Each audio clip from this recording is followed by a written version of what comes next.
Hi, it's Corrine here from the Culture Vultures, and today is 15th of July. And today, according to legend, is St Swithin's Day.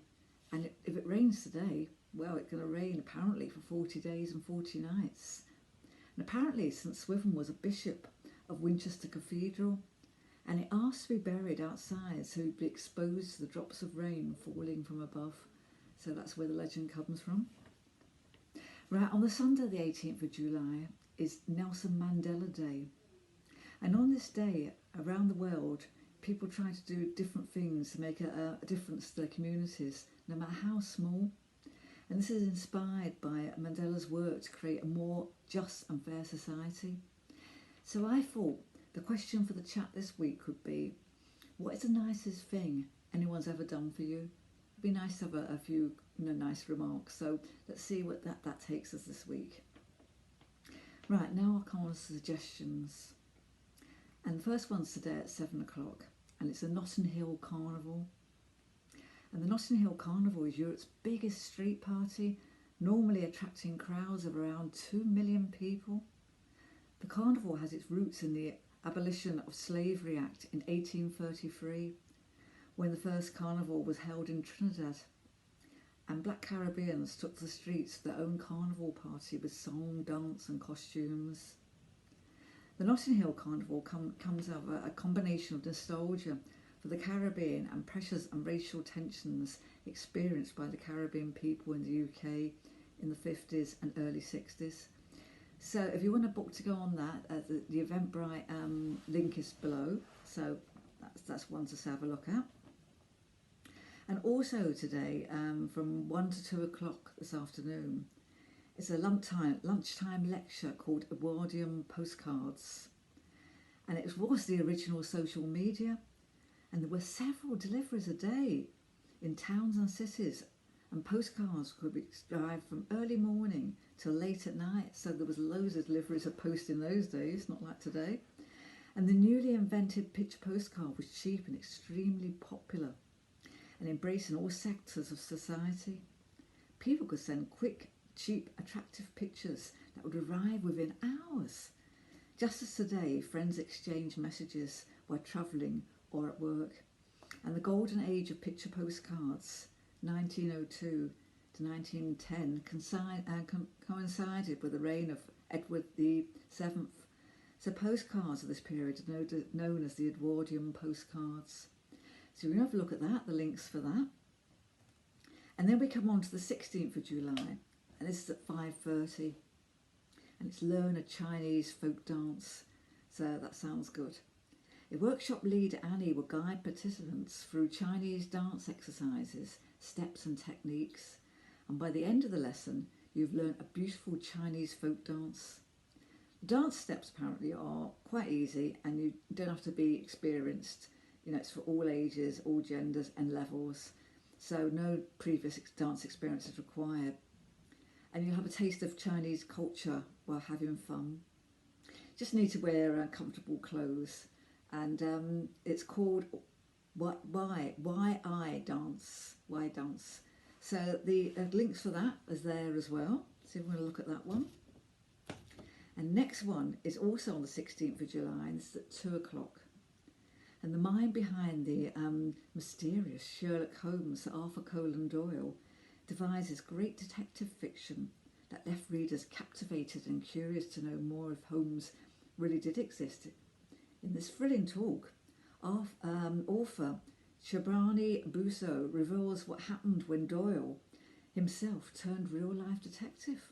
Sounds good. You witness original records, including police reports and Home Office files, as the tale of the true crime is uncovered. So the link's there for that, if you want to see that one.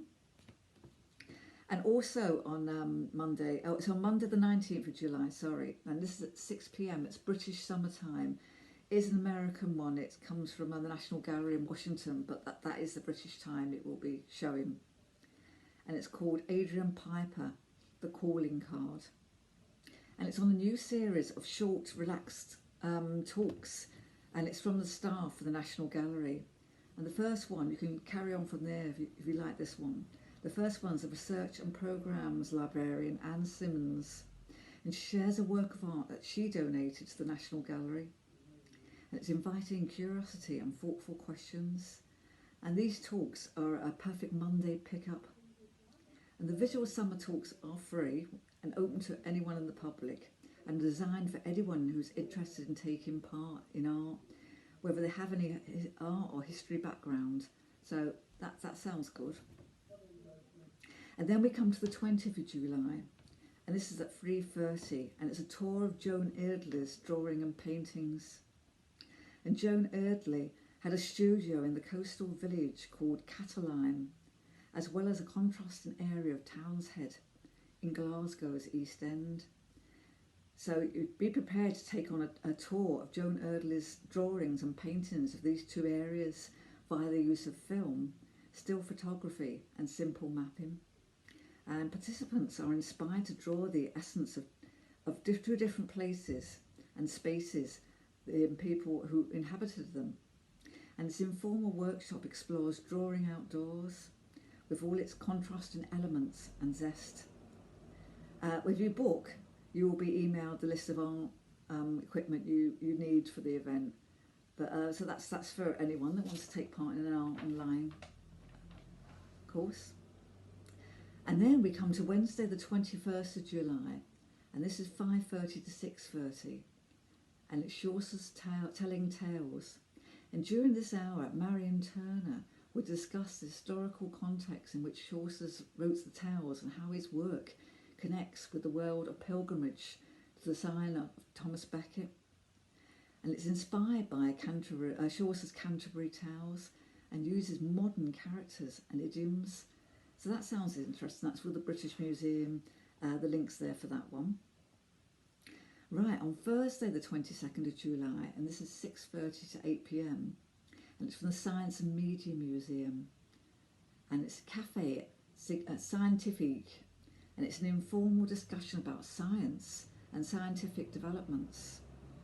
And this month you hear from Dr. Dominic Watt about his work as a forensic speech analyst. A huge amount of information is encoded in the human voice. Phonetic details can tell listeners so much about the speaker, from their assumed gender, age, social background, and even their mood. So that sounds an interesting one. You book through the Science and Media Museum if you want to have a look at that. Also on Thursday the 22nd of July at 7 o'clock is Sleeping Sickness. Strange behaviour and mass hysteria in the Sleeping Beauties. Neurologist Susan O'Sullivan explores psychosomatic illnesses, travelling the world collecting fascinating stories of culture-bound syndromes. And if you join in, just book for the Hay Festival, the link's there, and if you just book, you can go on the free online with the questions and answers with the award-winning writer. So that's there. Right, the last one I've got is you can leaf through some of the greatest rare books in the British Library and see close-up views of the pages.